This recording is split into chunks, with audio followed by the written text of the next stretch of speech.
It turns out learning doesn't just stop when the model starts overfitting. In fact, for these huge models, that's when some of the real magic starts to happen. This is what we're calling learning after overfitting. And researchers found an amazing word for this. They call it grokking. It's straight out of science fiction.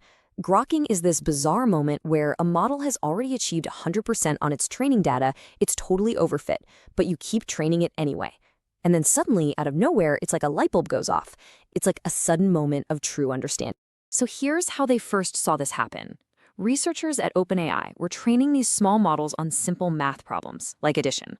And at first, the model did exactly what you'd expect. It just memorized the answers. 2 plus 2 is 4, 3 plus 5 is 8. Perfect memorization.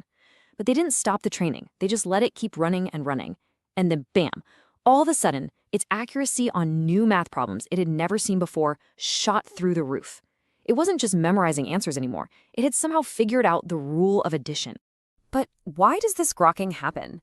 Well, one idea is that making the model super complex actually forces it to simplify its strategy. Think of it like this. If you have 1,000 different advisors or parameters, all shouting different things, you can't listen to all of them. You're forced to only pay attention to the few who are making the most sense. This chart kind of shows that. As you add more and more of these noise predictors, the model starts to ignore them. It's a weird form of self-regulation. And the paradox is, you get this beautiful simplicity by adding more and more complexity. Here's another really cool way to think about it.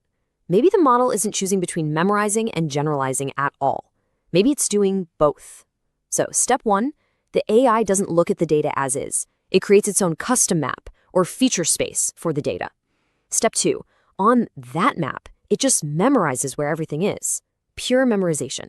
But here's the magic. Step 3, to figure out something new, it just finds the closest thing it already memorized on its custom map. And because the map itself was built for generalizing, this simple nearest neighbor trick works incredibly well. Okay, so we've gone on quite a journey here. We started with what looked like a simple bug, then we saw this bizarre double descent curve, and now we're talking about whole new theories of learning. So, what does this all actually mean?